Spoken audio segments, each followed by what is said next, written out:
If you want to become the Prime Minister of India, you might assume you simply need to win a national popular vote. However, that assumption misses how the system actually functions. Indian citizens never vote directly for a prime minister. Instead, they vote for local representatives called members of parliament, or MPs. To reach the top office, a candidate must navigate 10 specific constitutional steps. We are going to examine this sequence in detail over the next 5 minutes. In the Indian system, local representation is the basis of national power. To understand the government, you must first understand the constituency. Step 1 is the primary constitutional requirement. You must be a citizen of India. Step 2 concerns eligibility. To contest a Lok Sabha election, you must be at least 25 years old. These basic qualifications are the prerequisites for entry. The real challenge begins once a candidate enters the electoral arena. Step 3 is a matter of strategy. You can join an established national or regional party, or you can run as an independent candidate. Step 4 is the local election itself.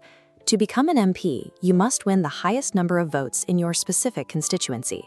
There are 543 elected seats in the Lok Sabha. Step 5 is the mathematical threshold for power. A single party or coalition needs the support of 272 or more members to form a government. Consider a school with 543 classrooms. First, the students in each room elect their own individual monitor. Then those 543 monitors meet to choose one head monitor for the entire school. This requires a majority of at least 272 votes. Securing the loyalty of 272 members of parliament is the mathematical requirement to claim the office. Once the majority is established, we reach step 6. The winning group of MPs convenes a meeting here at Parliament House to officially elect their legislative leader. In step 7, the process moves to Rashtrapati Bhavan. The president formally invites the chosen leader of the majority to form the new government. Step 8 is the formal appointment. The president administers the oath of office in secrecy, which officially confers the title of prime minister. Reaching this stage requires both the political backing of MPs and the constitutional validation of the head of state. Step 9 is the formation of the cabinet. The prime minister selects a council of ministers to lead departments like finance and defense. Their oaths are also administered by the president. Step 10 addresses the tenure of the office. A prime minister does not have a guaranteed 5-year term. Their position depends on maintaining the support of those 272 MPs. Should they lose that support, they must face a vote of confidence.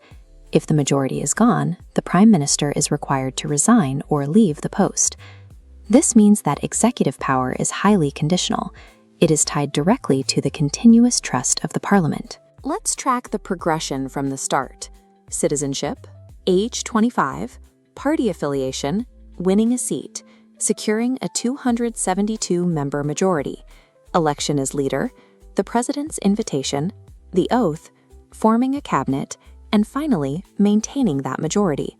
You now have the constitutional facts of the process. This demonstrates how power is claimed in the world's largest democracy, a system built on the assembly of a local coalition. Looking at these requirements, which step do you think is the most difficult to achieve today? Share your thoughts in the comments and subscribe for more explanations of how these systems work.